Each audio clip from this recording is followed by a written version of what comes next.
Hola queridos hermanos, qué alegría, qué gustazo, qué bendición saludarlos hoy, viernes 5 de julio. Estamos en la serie En Serio, no en serie. Hoy es el día 5 y este devocional se titula Llamados a la Comunidad, llamados a la comunidad. Feliz viernes, feliz inicio del fin de semana. Hoy terminamos de estudiar los nombres de los 12 discípulos, los nombres de los 12 apóstoles de Jesús, que ya quedamos que es mucho más que una lista de nombres. Se trata de un momento especial, extraordinario, único en la historia de la humanidad, único en la historia de la fe. El grupo de seguidores de Jesús, los 12 hombres que caminaron con Jesús, que durmieron con Jesús, que comieron con Jesús, que escucharon las palabras de Jesús de viva voz, de forma más cercana. Ya dijimos cómo nos hubiera gustado ser uno de estos, ¿no? Cómo me hubiera gustado ser Pedro o Juan o ya aunque sea Santiago el menor. Cómo me hubiera gustado ser, ya aunque sea, dijimos, ¿verdad? También uno de la burra, la mula que cargó a Jesús. Estar ahí, verlo, debió ser algo maravilloso. Y el día de hoy vamos a hacer un pequeño perfil, vamos a estudiar estos 12 personajes, quiénes son, obviamente de manera breve, un panorama, y encontrar enseñanzas importantísimas para nosotros. Vamos a orar. Gracias Padre Santo porque nos has llamado a seguirte, Señor. No queremos ser seguidores de lejos, no queremos ser seguidores de closet, no queremos ser seguidores solo de palabra. Queremos ser seguidores en serio, Dios mío, de tu Hijo Jesucristo. Ayúdanos, háblanos, permítenos obedecerte en el santo nombre de nuestro Señor Jesús. Amén. Amén, mis queridos hermanos. Vamos a Mateo 10, del 2 al 4, dice así. Estos son los nombres de los 12 apóstoles. Déjenme me concentro por unos minutos en una palabra, 12. ¿Por qué Jesús escogió 12? ¿Por qué no escogió 10 o 9 o 15 o 13? ¿Será que era de mala suerte escoger el 13? No, nada que ver. ¿Por qué escogió 12? Jesús escogió 12 porque está dando un mensaje muy especial. Jesús escogió 12 discípulos porque el número 12 era una representación del pueblo de Dios. El pueblo de Dios se representaba con el número 12. ¿Por qué? Porque el pueblo de Dios había sido formado a partir de Abraham, Isaac y Jacob. Dios había llamado a Abraham a salir de su tierra y después le dio una promesa y esa promesa se transmitió de Abraham a Isaac y de Isaac a Jacob y Dios le cambió el nombre a Jacob. ¿Se acuerdan qué nombre le puso? Le puso Israel. Ese va a ser el nombre del pueblo de Dios. Porque Israel va a ser, digamos que el patriarca cuyos hijos van a formar el pueblo de Dios. Israel va a tener 12 hijos. Y esos 12 hijos son el pueblo de Dios, las 12 tribus de Israel. Por tanto, el número 12 representaba al pueblo de Dios. Por eso cuando Jesús escoge a 12 discípulos, Jesús está diciendo, vamos a continuar al pueblo de Dios. Hay un aspecto de culminación, hay un aspecto de punto de quiebre, algo diferente va a pasar con Jesús, por supuesto, es el Mesías, ya llegó el Mesías, ya se cumplieron las promesas de Dios, Dios está con nosotros, hay un punto de quiebre aquí, va a haber cosas que son diferentes, pero también hay un aspecto de continuación, es el mismo Dios, son las mismas promesas de Dios, es la misma fe, no hay un cambio de Dios, no hay un cambio de promesas, por eso seguimos leyendo el Antiguo Testamento, porque el Antiguo Testamento nos enseña quién es Dios y nos muestra las promesas de Dios que se cumplen en Cristo Jesús. Así es que Jesús está mandando un mensaje. Básicamente lo que Jesús está diciendo es que la iglesia es la continuación del pueblo de Dios. Dios no tiene dos pueblos. Uno es cuestión racial, los que descienden de Abraham por la sangre y que tienen pasaporte de no sé qué país, y otro es la iglesia. No, Dios tiene un pueblo. Y ese pueblo no está formado por gente de determinado país o de determinada cultura o de determinado idioma. Ese pueblo está formado por gente de determinada fe. Los que creen en el Dios de la Biblia, desde Abraham hasta Cristo Jesús, que es el mismo Dios. Hay un solo Dios. Por eso cuando Jesús escogió 12 discípulos, está dando un mensaje muy importante. Jesús está continuando el pueblo de Dios. Va a haber diferencias, por supuesto. Van a pasar muchas cosas y la iglesia va a traer renovación al pueblo de Dios, pero es el mismo pueblo de Dios. Por eso escogió 12. Y escogió 12 porque van a ser una comunidad. Y miren qué comunidad tan diversa. Yo viví en Nueva York y una de las cosas que más me encantaron de vivir en Nueva York fue una de las experiencias más hermosas que he tenido en mi vida. Y una de las cosas que más me gustaba de vivir en Nueva York era la diversidad. Tú caminas por las calles de Nueva York y no avanzas 100 metros y tú ya viste gente de todos los rincones del mundo. Ya te encontraste con unos ojos claros, con un cabello rubio o pelirrojo, con unas mejillas pecosas, con otra piel oscura, con gente de África, de Asia, de América, de Europa, de todas partes del mundo, literalmente. Y las iglesias, muchas de ellas también son así. Encuentras gente de todas partes del mundo. Me encanta la diversidad, me encanta cómo es Dios. Me hace ver la diversidad de personas, de tamaños, ¿no? Unos altísimos, otros chaparritos, de colores, de formas. Me hace recordar lo que dice el apóstol Pablo acerca de la gracia de Dios. La multiforme gracia de Dios.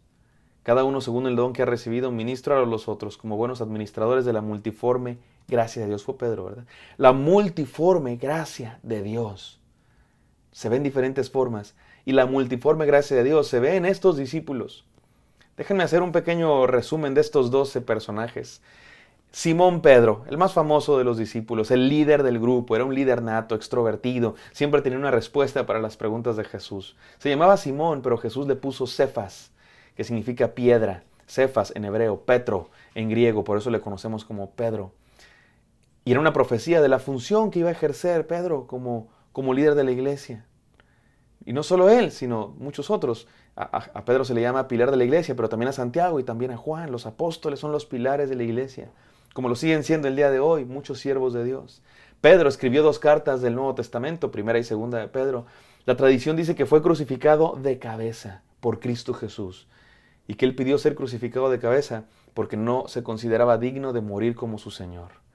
Jacobo, el mayor, Jacobo, el discípulo de Jesús, era uno de los 3 más cercanos discípulos de Jesús, Pedro, Jacobo y Juan. Hay cosas que solo ellos 3 experimentaron. El monte de la transfiguración, la resurrección de la hija de Jairo, solo estaban estos 3, eran el grupo cercano. Algunos se preguntan por qué, y me gusta esta respuesta. Jesús escogió a 12 discípulos, eran sus 12 discípulos favoritos, pero estos 3 escogieron a Jesús de manera especial, de manera cercana, de manera íntima. Otra vez la pregunta de ayer, no seas del montón, ¿de cuáles quieres ser? De los más cercanos, mi amado hermano. Jacobo, junto con su hermano Juan, obviamente eran hijos de Zebedeo, un pescador a quien Jesús los llamó cuando estaban en la barca, ¿recuerdan? Y Jesús les apodó Boanerges, que significa hijos del trueno, por su carácter impulsivo. En una ocasión Jesús fue a predicar en un lugar y nadie se convirtió. Y aquellos 2 dijeron, Señor, ¿y si oramos para que caiga fuego del cielo y los queme a todos? Eran impulsivos, eran aguerridos y entregaron su vida por Cristo Jesús. Jacobo fue el primer mártir del grupo. Fue el primero que murió por Cristo Jesús, murió a espada. Esto se nos narra en la Biblia, Hechos 12:1. Después tenemos a su hermano Juan, hermano menor de Jacobo, uno de los primeros discípulos de Jesús. ¿Se acuerdan? Juan y Andrés fueron los primeros discípulos de Jesús, nos lo narra el Evangelio de Juan. Antes había seguido a Juan el Bautista, pero Juan el Bautista les dijo, he ahí el Cordero de Dios que quita el pecado del mundo. Y con este discípulo se asocian varios libros de la Biblia, primera, segunda y tercera de Juan, el Evangelio de Juan y el Apocalipsis. Probablemente fue el último de los discípulos que murió, probablemente también era el más joven y por eso duró más tiempo.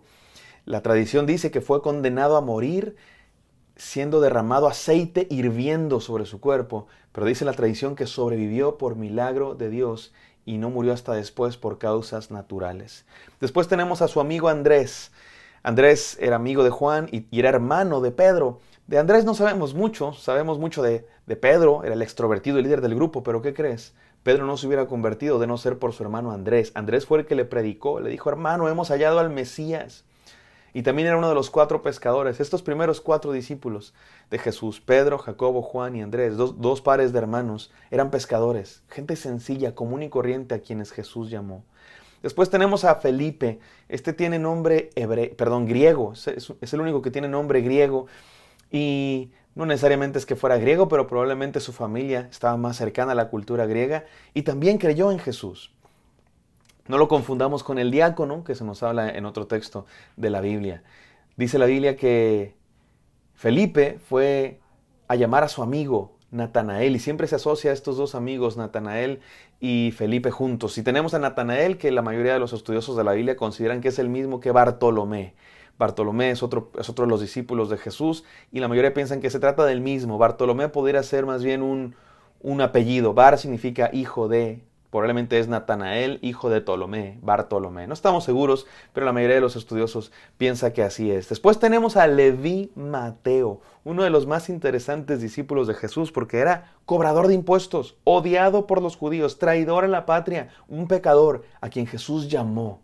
Me encanta cómo dice la serie de Chosen, cuando Jesús llama a Mateo, y Pedro le dice, Jesús, es un cobrador de impuestos, es un pecador. ¿De qué estás hablando? Y Jesús le dice, tú tampoco merecías que yo te llamara, tú tampoco eras digno.